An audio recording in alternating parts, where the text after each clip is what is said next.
जय हिंद दोस्तों, आपके अपने चैनल यस की एम स्टडी पर एक बार फिर से स्वागत है। बहुत ही इंपॉर्टेंट वीडियो के साथ आपके सामने हाजिर हैं। यहाँ पर देखिए हम क्या पढ़ाने वाले हैं, आपको अच्छी तरीके से हम बताएंगे और जो भी चीज़ें रहेंगी आपको अच्छी तरीके से हम समझाएंगे भी। यहाँ पर देखिए हम बात करने वाले हैं कक्षा 12 इंग्लिश की, जो कि आपके लिए जो इसमें मोस्ट इम्पोर्टेंट टॉपिक थे, ठीक है, उन टॉपिक्स को इसमें लाया गया है और अच्छी तरीके से आपको हम समझाने का प्रयास भी करेंगे, ठीक है। यहाँ पर देखिए क्या पढ़ने वाले हैं हम, मोस्ट इम्पोर्टेंट ट्रांसलेशन को पढ़ने वाले हैं, जो आपके एग्जाम के लिए बहुत ही इम्पोर्टेंट है। और साथ ही साथ इसका जो ट्रांसलेट करने का तरीका है वो भी आपको बताएंगे, क्या कैसे ट्रांसलेट करना है, सारी चीज़ों को यहाँ पे डिस्कस करने वाले हैं, ठीक है। तो चलिए इसको करते हैं और अच्छी तरीके से आपको समझाते हैं। इसकी PDF भी आपको मिल जाएगी। कहाँ मिलेगी? YesKMStudyClasses.com वेबसाइट और YesKM स्टडी जो ऑफिशियल आपका टेलीग्राम चैनल है वहाँ पर मिल जाएगी। तो आप सभी लोग वहाँ पर जाकर के अपनी PDF को भी प्राप्त कर सकते। चलिए देखिए यहाँ पर जो सेंटेंस है क्या है ट्रांसलेशन का, पहले उसको पूरा एक बार पढ़ लीजिए, उसके बाद तब बारी बारी से एक एक सेंटेंस को हम ट्रांसलेट करने का प्रयास करेंगे, ठीक है। यहाँ पर हम क्या करने वाले हैं, ट्रांसलेट करने वाले हैं। क्या करने वाले हैं? ट्रांसलेट करने वाले हैं। तो आप सभी लोग जुड़े रहिए, कहीं जाने की जरूरत नहीं है और अच्छी तरीके से समझते रहिए, ठीक है। देखिए क्या कर रहा है कि एक चींटी नदी के धारा में बहती जा रही थी। तो यहाँ पर हम क्या पढ़ने वाले हैं, ट्रांसलेशन पढ़ने वाले हैं, ठीक है। तो चलिए ट्रांसलेशन ऐसा करते हैं जो आपके लिए बहुत ही इंपॉर्टेंट है, ठीक है। तो ये चीज है, देखिए एक चींटी नदी की धारा में बहती जा रही थी। वह किनारे आने की कोशिश कर रही थी लेकिन आ नहीं पा रही थी। एक तोते ने एक पत्ता तोड़कर पानी में डाल दिया। चींटी पत्ते पर बैठ गई और उसकी जान बच गई। चलिए इसको थोड़ा अच्छी तरीके से ट्रांसलेट करते हैं। सबसे पहला सेंटेंस आप देखेंगे कि एक चींटी थी, कहाँ थी? एक चींटी नदी की धारा में बहती जा रही थी, यानी कि एक चींटी नदी की धारा में बहती जा रही थी। तो एंड क्या हो जाएगा? एन। देखिए एक चींटी एन क्यों लगा यहाँ पर, आप सभी लोग जानते हैं एन क्यों लगा। एन एंट यानी कि एक चींटी, एन एंट मतलब जैसे कि जिसके शब्द के पहले यानी कि जो वर्ड के पहले क्या हो, स्वर हो, उसमें क्या लगता है? एन लगता है। और जिसमें कॉन्सोनेंट हो, वॉवेल्स जहाँ पर आता है वहां पर एन का प्रयोग होता है और जहां पर कॉन्सोनेंट आता है वहां पर एन नहीं, जहां पर कॉन्सोनेंट आता है वहां पर ए का प्रयोग होता है और जहां पर वॉवेल्स आते हैं हमारे वहां पर एन का प्रयोग होता है उसके पहले, ठीक है। तो चींटी नदी की धारा में बहती जा रही थी। बहना का मन होता है, फ्लो माने बहना होता है।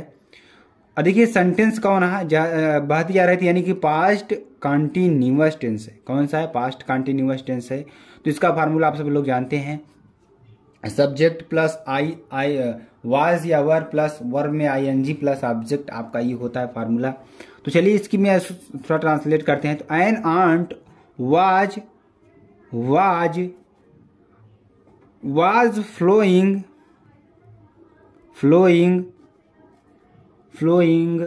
along the current of river।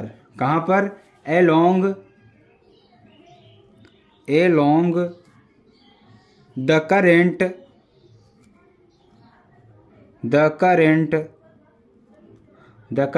of a river। कहां पर? of a river, ठीक है। तो ये आपका हो जाएगा कि एक चींटी नदी की धारा में बहती जा रही थी, आपका ये हो जाएगा। उसका देखिए अगला सेंटेंस क्या हो जाएगा कि वह किनारे आने की कोशिश कर रही थी। यह भी किसमें है? पास्ट कंटिन्यूअस टेंस में है। तो it was trying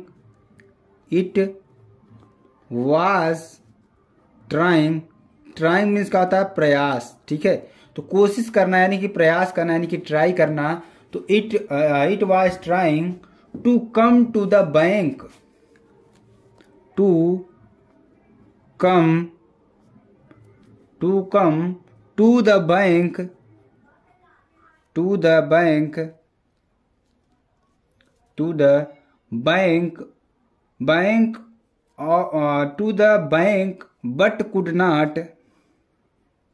but could not come। कहने का मतलब कि वह किनारे आने की कोशिश कर रही थी लेकिन आ नहीं पा रही थी, यानी कि बट कुड नॉट कम, नहीं आ पा रही थी। ठीक है, अब देखिए आगे देखिए, एक तोते ने एक पत्ता तोड़कर पानी में डाल दिया। क्या करा कि एक तोते ने अपैरट, एक तोता अपैरट, ठीक है, अपैरट प्लकिंग, प्लकिंग मीन्स क्या होता है, तोड़ना, plucking a leaf, leaf means क्या होता है, पत्ता। ठीक है, एक पत्ता तोड़ गया। ठीक है, प्लकिंग क्या हो जाएगा, प्लकिंग अ लीफ ड्रॉप्ड, क्या हो जाएगा, dropped it into the water, कहने का मतलब कि एक पत्ता तोड़कर, यानी कि एक तोते ने, अपैरट एक तोते ने एक पत्ता तोड़कर पानी में डाल दिया। ठीक है, चींटी, देखा, चींटी पत्ते पर बैठ गई, चींटी क्या हो गई, पत्ते पर बैठ गई। The ant set on the leaf, क्या हो जाएगा, द एंट मीन्स कहता है चींटी, the ant set on the leaf, यानी पत्ते पर बैठ गई। अब देखिए बैठने के बाद क्या हुआ, बैठ गई, and it's life was saved, यानी कि उसकी जान बच गई। एंड इट्स लाइफ वाज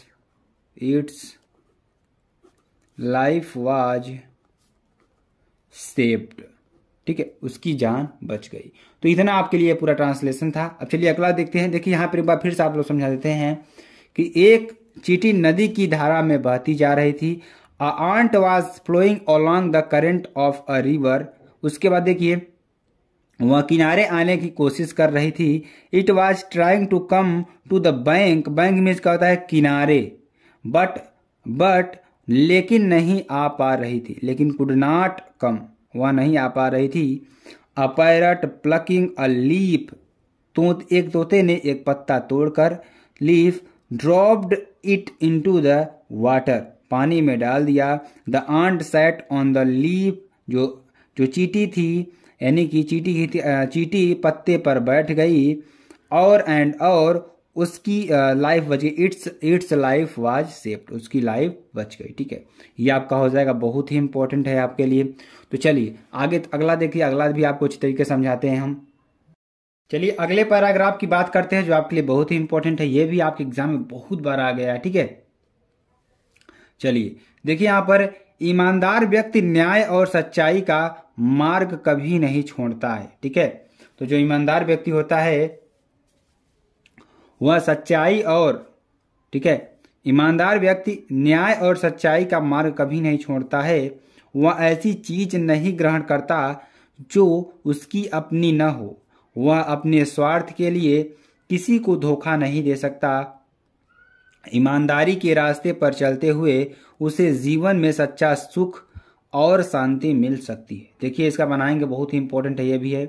तो ईमानदार व्यक्ति न्याय और सच्चाई का मार्ग कभी नहीं छोड़ता है। तो ये प्रेजेंट इंडेफिनिट टेंस है। तो देखिए एन ऑनेस्ट मैन,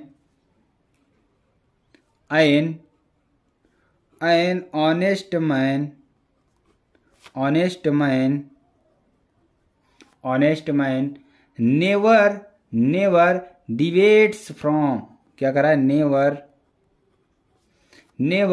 डिवेट्स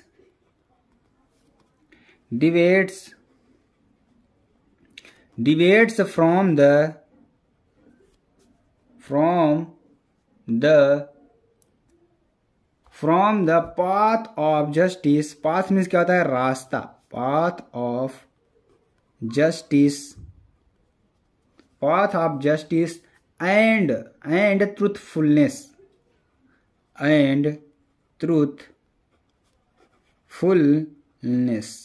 ठीक है। तो देखिए ईमानदार व्यक्ति, ऑनेस्ट मीन्स ईमानदार, मैन मीन्स व्यक्ति, नेवर मीन्स मतलब कभी नहीं, ठीक है, यहाँ पे देखिए कभी नहीं है, तो नेवर मीन्स कभी नहीं। और डिवेट्स मीन्स क्या होता है कि सच्चाई, deviates from the path of justice and truthfulness, व्यक्ति न्याय और सच्चाई का मार्ग, ठीक है, क्या होता है, deviates from the path of justice and truthfulness, ठीक है। तो ये आपका होगा पूरा, ठीक है। तो इसका न्याय और सच्चाई का मार्ग कभी नहीं छोड़ता है, आपका ये हो जाएगा। उसके बाद देखिए, वह ऐसी चीज नहीं ग्रहण करता जो उसकी अपनी न हो, तो ये भी प्रेजेंट में है। चलिए इसको भी थोड़ा बना लेते हैं। यहाँ आप देखिए, he does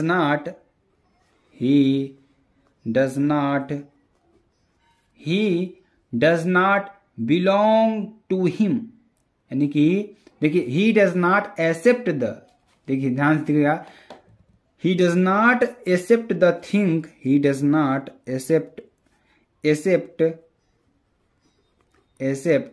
the thing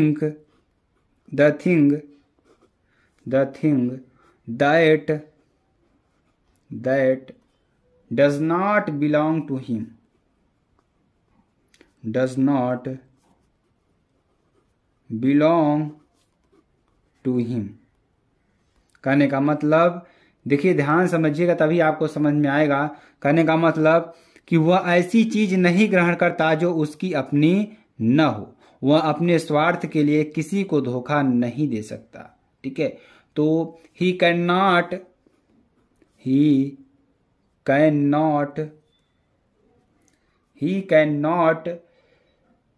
deceive, करने का मतलब deceive anyone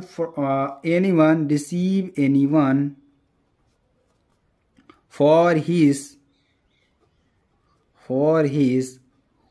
own selfish motive,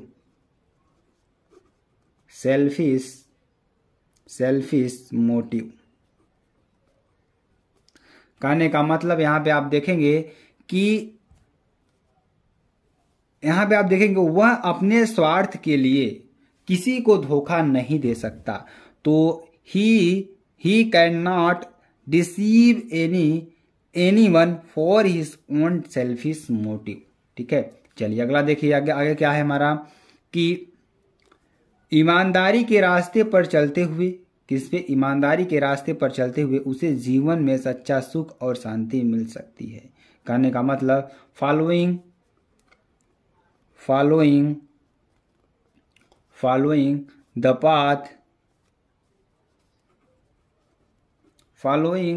the path of honesty,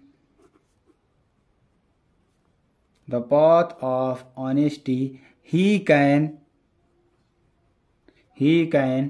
get true happiness and peace in his life, and peace in his life, ठीक है। तो ये आपका हो जाएगा। कहने का मतलब, देखिए एक ईमानदार व्यक्ति न्याय और सच्चाई का मार्ग कभी नहीं छोड़ता है। तो an honest man never deviates from the path of justice and truthfulness. उसके बाद देखिए, वह ऐसी चीज नहीं ग्रहण करता जो उसकी अपनी न हो। तो देखिए, he does not accept the thing that does not belong to him, जिससे वह संबंध न रखता हो। वह अपने स्वार्थ के लिए किसी को धोखा नहीं दे सकता। तो he can not deceive any for his own selfish motive. उसके बाद, ईमानदारी के रास्ते पर चलते हुए वह उसे जीवन में सच्चा सुख और शांति मिल सकती है। तो following the path of honesty he can get true happiness and peace in his life। तो ये आपके लिए जो मोस्ट इम्पोर्टेंट थे उसको हमने आपको बताया। तो आप लोग इसको अच्छी तरीके से प्रैक्टिस में करते रहिए। अगर आपको वीडियो पसंद आती है, आप चैनल को लाइक शेयर कमेंट सब्सक्राइब जरूर कर सकते हैं। फिर मिलते हैं नेक्स्ट वीडियो में नए टॉपिक के साथ। तब तक के लिए जय हिंद, जय भारत।